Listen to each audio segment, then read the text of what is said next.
Hi, it's Ellen, and we're here tonight in Pacific Palisades, California, at a quaint bookshop for the book signing of a book that I was so fortunate to get a copy of and be able to read before this evening. The title of the book is A Dog's Purpose, which has been hailed as a cross between a dog's life, hailed as a cross between Tuesdays with Maury and Marley and Me. This book has been getting rave reviews. In fact, Temple Grandin herself has been quoted as saying, "I love this book. I couldn't put it down. It made me think about my purpose in life."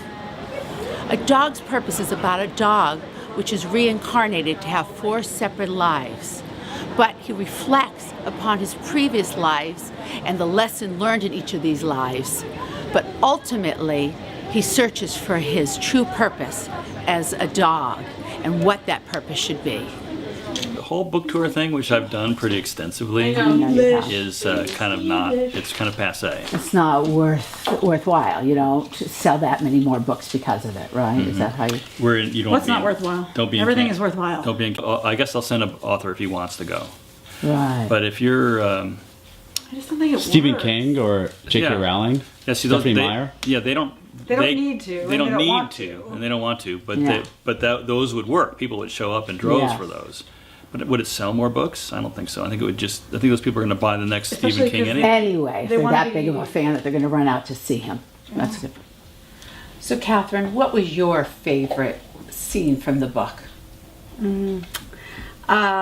My favorite scene is when the dog in his second life, he's Bailey, and when he first meets as he puts it, this marvelous creature who is a boy, a human boy. He's never met a boy before, and when they run to each other and with his arms open wide, the boy runs to the dog. It feels so real. It feels so true. And then there's one other part in the book. I could go all night. There's one other part in the book that I love because the dog only understands the kinds of words that dog understands, but he is in tune with people's emotions. He smells fear, for example. A man and a woman in the book are having a conversation about the woman asks him, "Does the man think she looks fat?"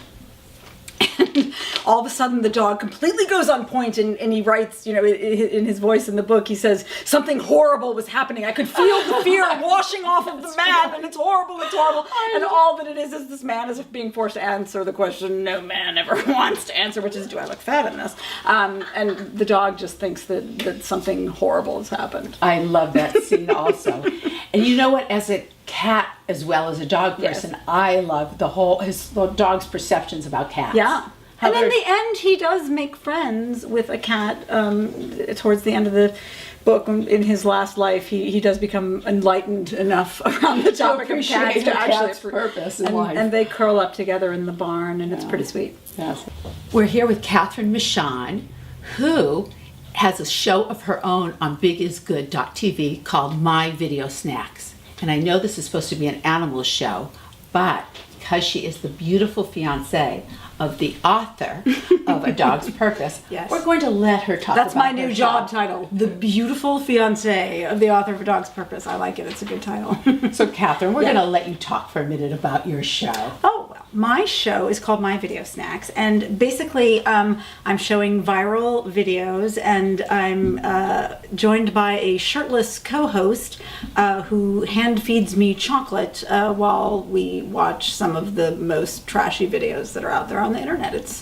It's not high art. It's not like how we are here with all these lovely books and intellectual people. It's a guy snorting wasabi up his nose. It's a woman who teaches her squirrel how to water ski. It's like that. Well, Catherine, since this is Animal Alliance show, can I ask you, can we at least put a dog in the show? Can you have a dog sitting on your lap? We've done tons of dog stuff. One of my favorite episodes I had, this was fantastic actually. This dog, it's I think it's like a husky. Yes, it's a husky. And he's he's sitting on a bed and he's like, "I love you. He says I love you, and it's fantastic. That's the kind of high art I'm doing on My Video Snacks. It's an awesome show.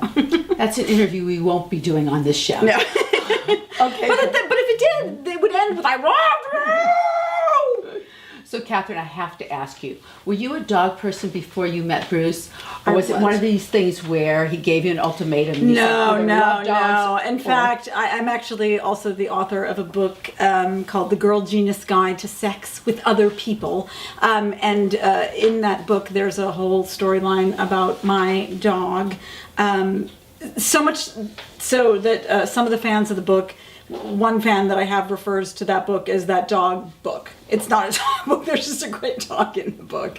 But you know how dog people are.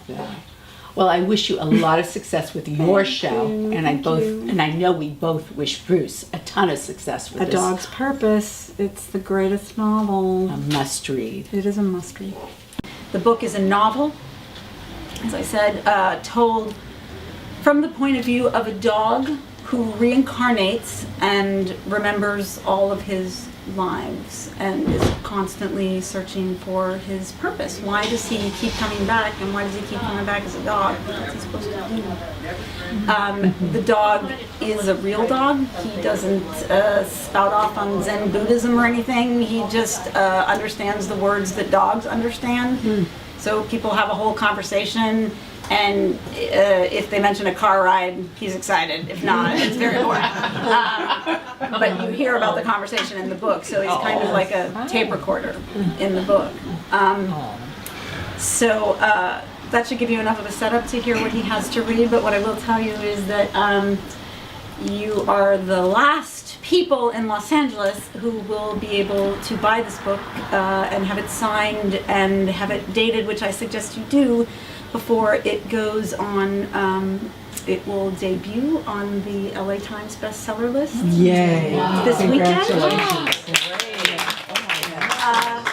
And even more excitingly, it will debut on the list in the paper with all the news that's fit to print in the first week of August. They run 2 weeks ahead of the schedule, and LA Times runs a week ahead, so that's why that's going that way. But it's a huge honor for a first novel to debut on the list, and it is not because a lot of marketing money was spent.